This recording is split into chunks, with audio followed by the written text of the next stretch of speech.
And now we come to our time for message. We're all immigrants in this land. Adriana Taylor, I hope that you read her bio. She has had incredible experience in the immigrant community. And I'm just so excited to hear what she has to tell us this morning as we all strive to be supportive of that community always. So I'm just going to turn it over to you.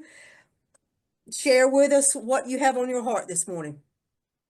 Thanks, Milba. Thank you all. Feel very humbled to have been asked to speak on this subject because I'm certainly, no one has any answers, and I certainly have no answers at all. I don't represent all immigrants. I am an immigrant. But I'll try to speak from my heart, my spirit, my life experience, and in an effort to make clear and make lived the bonds that exist between us, you and I, but also the bonds that exist that with every living being on this planet and possibly others, because I believe that. So that's where I start, and I'm going to take a minute, if you permit me. Yes. Because it's funny how synchronicity works. My daughter had given me a gift for Christmas. And the gift is a book of verse. It's called The Universe in Verse, and it's edited by Maria Popova, whom you may know from The Marginalia. So I had read several of these. The first one is called Singularity. And then I put the book aside, and you know how you read 4 books at the same time. And yesterday I was in the car because since Melba got in touch with me, I've been really trying to reach into my heart and figure out, what am I going to say to you? You are not someone I go to and talk about Immigration 101 or political response 101. I don't do that with you because you're doing it. You know it. So where do I go with this? So I'm going to go here first. This is called Singularity, after Stephen Hawking. You know who he was, the physicist. Yes. Do you sometimes want to wake up to the singularity we once were? So compact, nobody needed a bed or food or money. Nobody hiding in the school bathroom or home alone, pulling open the drawer where the pills are kept. For every atom belonging to me, as good belongs to you. Remember? There was no nature, no them, no tests to determine if the elephant grieves her calf or if the coral reef feels pain. Trashed oceans don't speak English or Farsi or French. With that, we could wake up to what we were when we were ocean. And before that, to when sky was earth and animal was energy and rock was liquid and stars were space and space was not at all. Nothing. Before we came to believe humans were so important, before this awful loneliness. Can molecules recall it? What once was before anything happened? No I, no we, no one. No was, no verb, no noun, only a tiny, tiny dot brimming with is all, everything, home.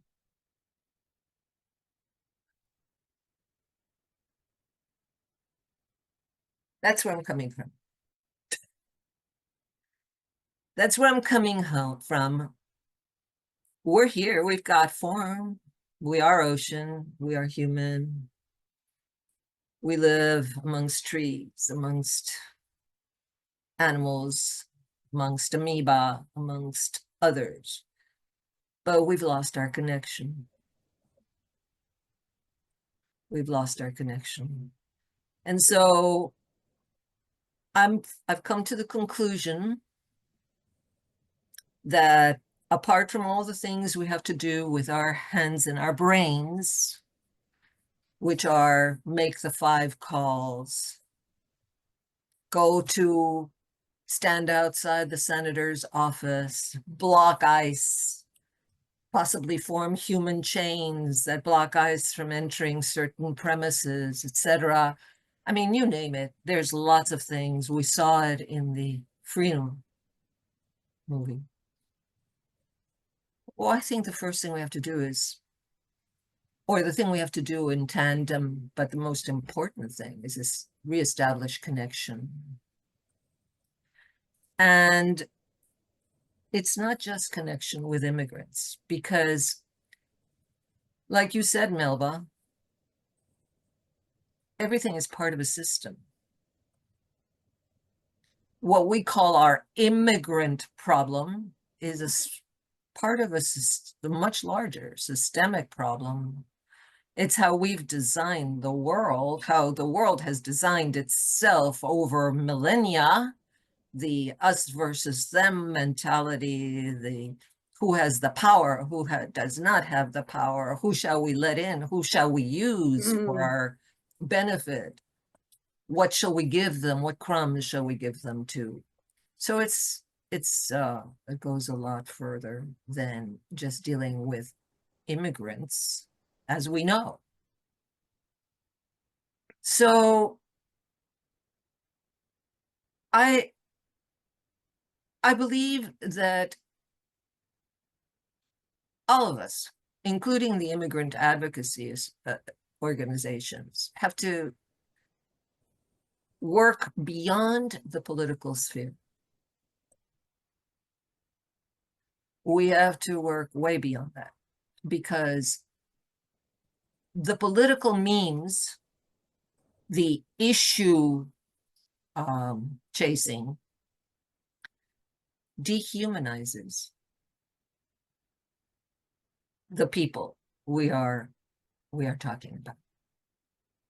Just like it, I'll give you an example that covers immigrants and covers everybody else, people of color, people with disabilities, etc. DEI, 3 letters. What does it mean? What does it mean? Why is it so easy for so many to look at DEI and not feel anything? No connection, no empathy, no compassion. DEI. And we push DEI, and we push abolish ICE. And we push so many other means. But what's the connection? What's the connection for those all around us who perhaps haven't recognized, haven't stopped to think, because we do live in a world where we are so compartmentalized, where our thinking is so limited in its framing. And believe me, as I say these words, they're bouncing right back at me, because I realize my thinking is limited in its framing too. Right? That's why I'm here with you, because all of us together perhaps can stretch that frame. And that's what we have to do.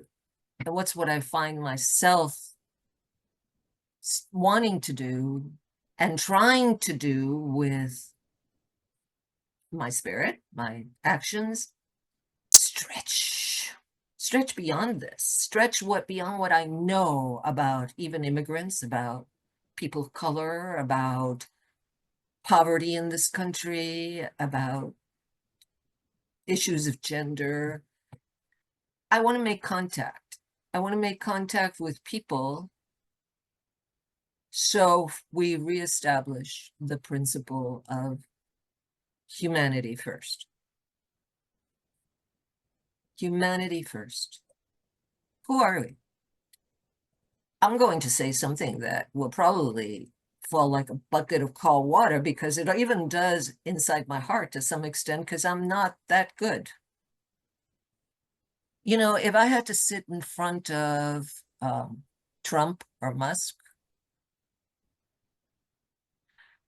I would be fighting the sense of repulsion that I have for both of them.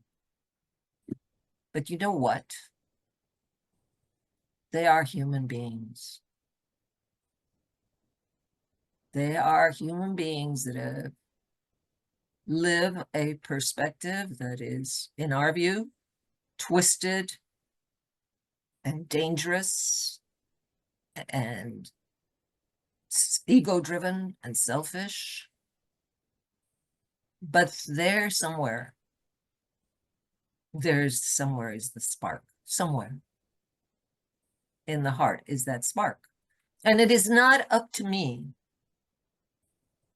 to say, I'm going to discount you because you think this and that and the other. And I see a lot of that.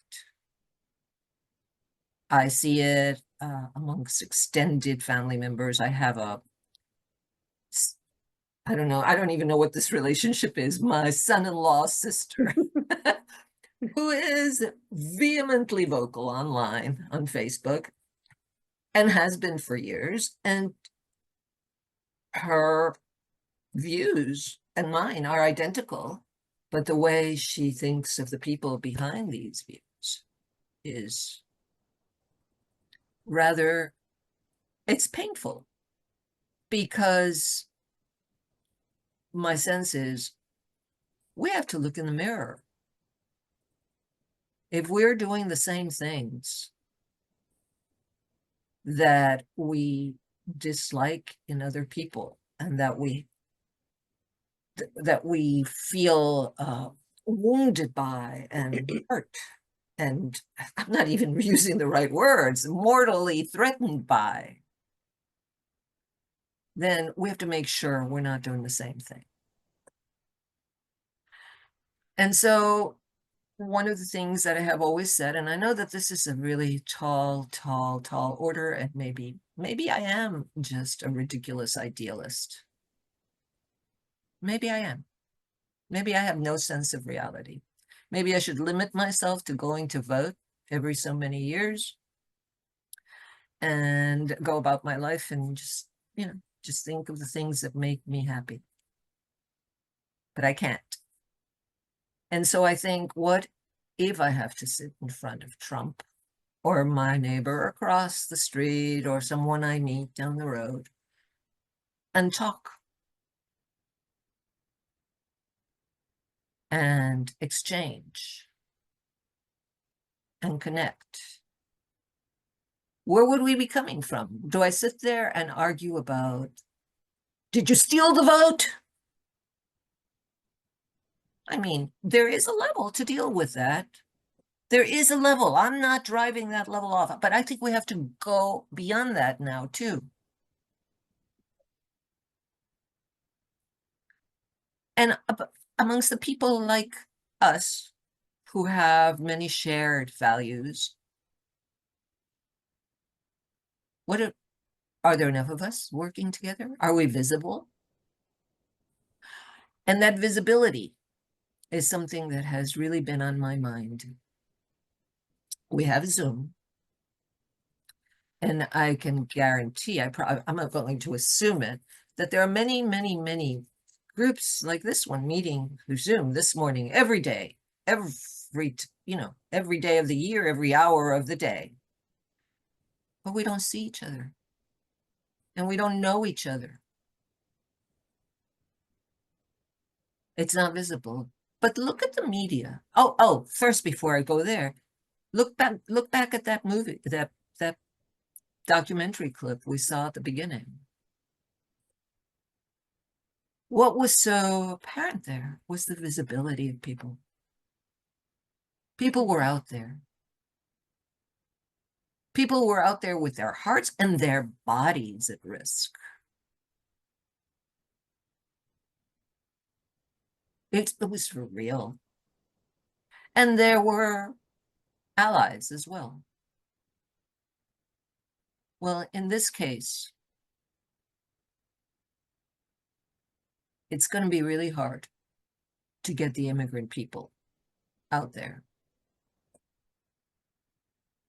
And I don't know that it's wise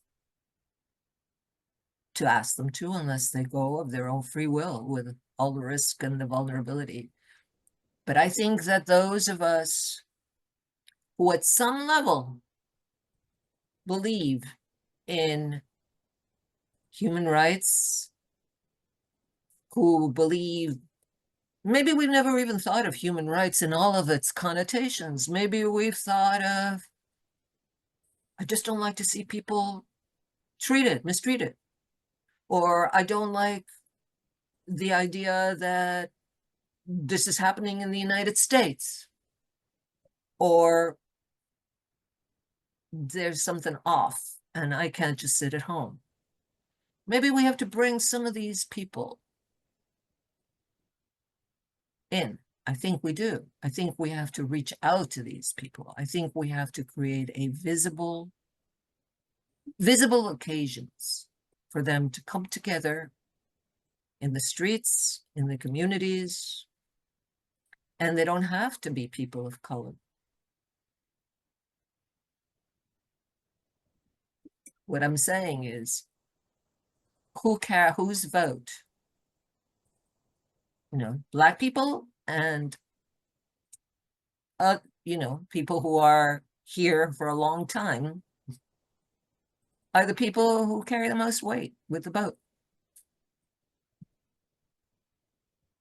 Immigrants don't carry much weight in their vote. And the immigrant citizen vote is split, as you've seen. And there's good reason for that. I mean, our history, but we won't go into that. And I'm not justifying it. History, our conservatism, and the communism story, Yeah. But what I'm trying to say is this, because Melba asked me to set out a challenge, and I don't feel right challenging you. You know what you need to do. But I take it as also a call to me to keep working towards something in this city. Let's not even talk nationally. Let's just talk in this city, amongst our circles, our wider circles. Whom can we call out into the streets in support of immigrants, in support of all humans? If you want to include other beings, I'm there with you, because I support them too. The earth, How can we make ourselves visible to each other? And how can we do it in a way that isn't just showing up in a park with some signs and having 10 people preach to the choir? Yeah. And I have this, here's where I'm going to throw something that just came to me one day. I was meditating, and what came to me is, it may be hard to organize a whole city. But what about neighborhoods? What about like thinking of the four directions? And creating actions that are all on the same day, perhaps in houses of worship, perhaps not, but physical actions, okay? That then somehow or other come together in a centralized spot for a closing. I don't know more than that. But what I do know is that the optics, one of the things that I'm seeing is that this government, these people that have come into power, are very big on optics. Very big on optics and messaging. And we're not. We're not at all big on showing them that we're unified, but not just unified against, and this is where I have the maybe even the bigger part of my challenge, because it isn't just a thing you can do this week, just like what I just mentioned isn't what I think you can do this week. We don't have very much of a vision, do we? What is our vision of a just immigrant rights policy? What is our vision of the way we want our country to function, the way we want our economic system to function, the way we want our health system to function? What's our vision? Who's telling us what it should be like? Shouldn't it be all the other way around? Shouldn't we be telling them, this is what we want? This is what we want it to look like.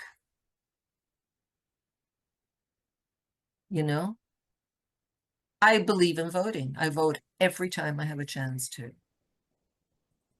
I don't think it does a great deal of good.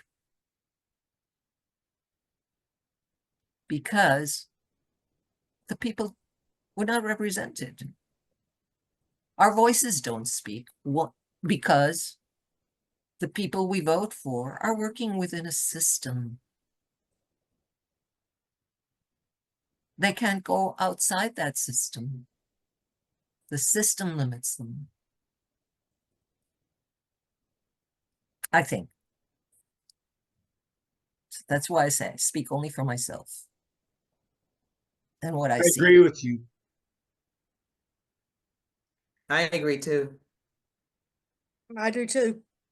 So let's find ways to join with others in actions that are not just reactive. Because if you think about it, look at immigrants again. I've been doing this for a long time. I started working in the area of immigration law in 1987. I didn't have gray hair at the time. 1987. That's when IRCA was passed. Actually, it was a fairly liberal piece of legislation, which has since, been modified to become more and more restrictive. But I have not seen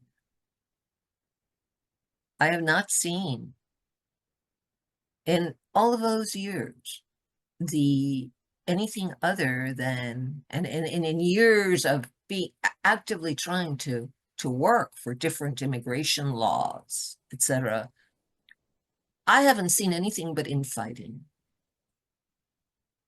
amongst those who support them or don't support them, or those who say, but we have to take this little bit, because if we don't take this little bit, they won't give us anything. And then those who say no, because if you give them this little bit, they will never give you anything, which is probably true. And I know that there's room for compromise, but what there isn't much what's happening. We have a tremendously uninformed view of what immigration to this country has been, what it is, what the laws are.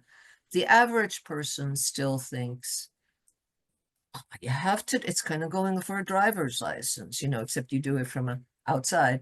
You go and you ask for your driver's license, maybe, you prove that you can drive a little bit, and they'll give it to you, and then you come to the United States and you're legal. Why doesn't everybody do that? And I used to stand,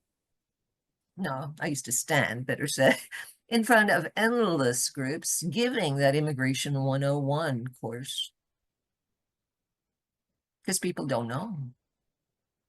Because people don't know that besides the push out of wherever in the world, war, Ukraine,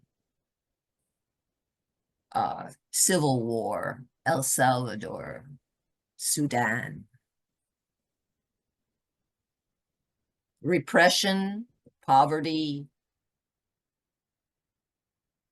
exploitation, persecution. There is no unitary immigrant experience.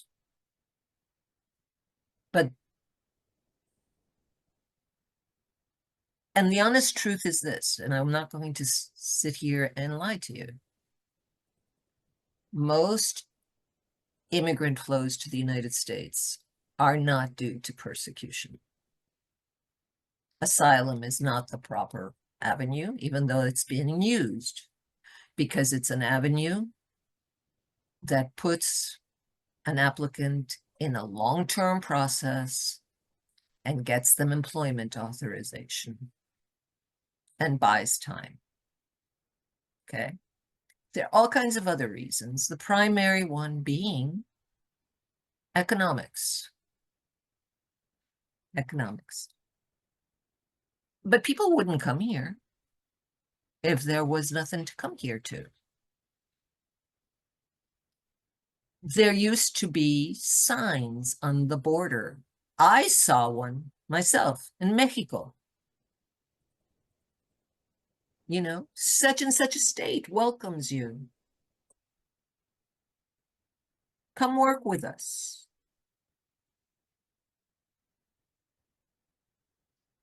Where do people go? I mean, many work as independent contractors.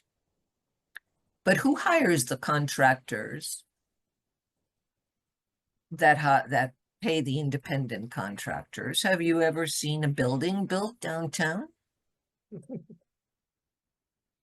Those contractors are big companies. Their workers are little people. Yeah. What protections do they have? No. Who's benefiting? This week I had a reminder. I still do some part-time, not some, half my time is spent doing immigration work, part-time, yeah. And I was helping one of paralegals in the firm that I work for finish up a case. And the affidavit in this case mentioned a situation that the individual had been in at one point. It wasn't the crux of the matter, but it was, this person was talking about workplace exploitation when he came to the United States. He had to, like many immigrants, buy fake documents so he could work. And he got a job, and you might remember this many, many years ago, like in 2007, 2008, there was a huge raid of a poultry processing facility in Postville, Iowa, where something like 935 workers were detained by ICE, where all kinds of, not only the employment sanctions that should have been put against the owners of this processing facility, not only were they completely written off the books, they were never convicted of anything, but 930 people were subject to removal from the United States. And this, of course, had the collateral impact of affecting families, US-born children, the whole bit. The fact that these owners were getting rich and off of the labor, and not just getting rich by giving people a wonderful lifestyle with great work conditions, etc. No, minimal wages with rapid production lines that cut off fingers and limbs, and 12-hour workdays, 6 days a week. None of that went noticed by the courts.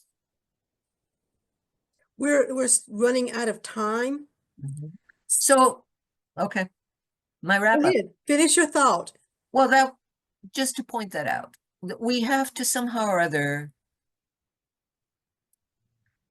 all of us, figure out how we can work together to build a consensus about what we want to defend, and not just the political defense. I'm going to reiterate, because I Right. think political defense is going on.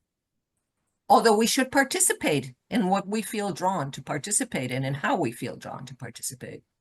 But how we can make this a bigger, humane human rights issue, like you just said, you just mentioned at the beginning, John Lewis's words. Yes. This is a human rights issue. Mm-hmm. It's going to get worse, because as the climate changes, people are going to be moving all over the world. It's not just going to. That needs to be pointed out. We need to be vocal. We need to say the things as they are showing themselves to be, and not just depend on, again, the defending the mini versions, the abbreviated versions, the truncated versions of the Yes. matter. Yes. We have to fill them out. Yeah. Make them real. And I think that's how you change people's hearts. Yeah. And you bring people together around things. Folks, what questions or thoughts are you having as she speaks? I don't have questions. I'm just listening to you and agreeing with everything you're saying. And I don't have questions. I agree with what you're saying, the breakdown of and what we need to do, and how we need to do more than be on Zoom, and we have to be in person and use our voices and be present, literally present is what And I'm I think Liz can speak to this, but we are working right now on connecting with the community more. Mm-hmm. That's been our goal that's just started. Liz can speak to that better than I can, but I was glad to hear you say that. Yeah. Yeah, I was too. We're we've been on Zoom for so long, and we had this realization a while back that we need to be getting together more as a community, but also with other community organizations doing this work, and we've been moving in that direction. So it's very affirming to hear you say that. Mm-hmm. Good, Yes. good. I'm glad. Whatever I said, you can take it or leave it. Anybody else? Tom, you've worked in that community quite a bit. Did you have any thoughts to share?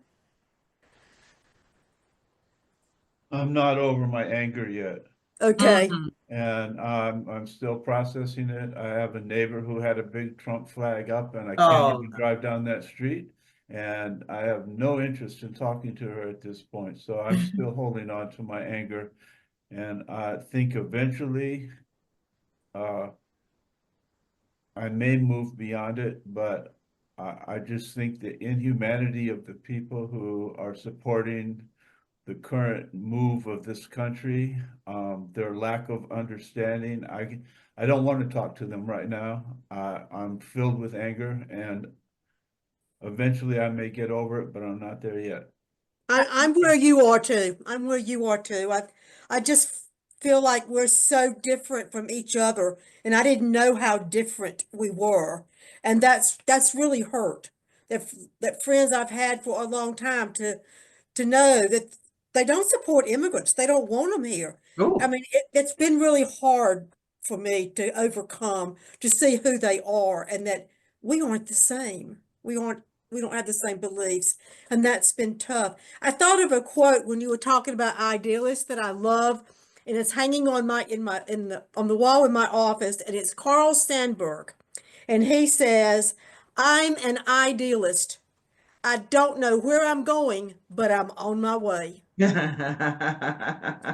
I Yeah. like that. You know, I do keep coming back to one thing though. When I first came to this country, When was that? I was 7 years old. Hmm. First thing I heard when I learned English, which wasn't long because, you know, children at that age, you still Oh, pick it yeah. up really fast. Yeah. Give me you're tired, you're poor. This is from Yes. 3rd grade on. Okay. You're tired, you're poor, you know, those yearning to breathe free. This was basically knocked into my head over and over. It seems for years and years and years and years. Yeah. This myth. Yeah. Because who are they talking about? Yeah. And who were the original, well, you want to talk about the original immigrants to anywhere, we have to go way back. We have to go way, way, way back before Yeah. there were countries, before there. But in 1619 or in 1570 something, if you talking about the Southwest, when people came across the oceans on boats, there were people here. Lots of people. Yeah. Not little savages, you know, the old barbarian story Right. that Right. we hear also in Western history, European history. The barbarians came, Yeah. you know, Yeah. that's a story. Yeah. We've talked about that. That gets into a whole other topic of colonialism. But it's Before part you, of what we have to talk about when we talk about we yes. are all immigrants. What is this country doing? What, you know, are we looking at our own shadow and repressing it? Yeah. I mean, that's another Right. level of thinking of it, but I think things have to come out. And if there's anything good about what's happening in this country now, I have to share this with you and then I'll shut up. I saw something that I loved on Facebook, as a matter of fact.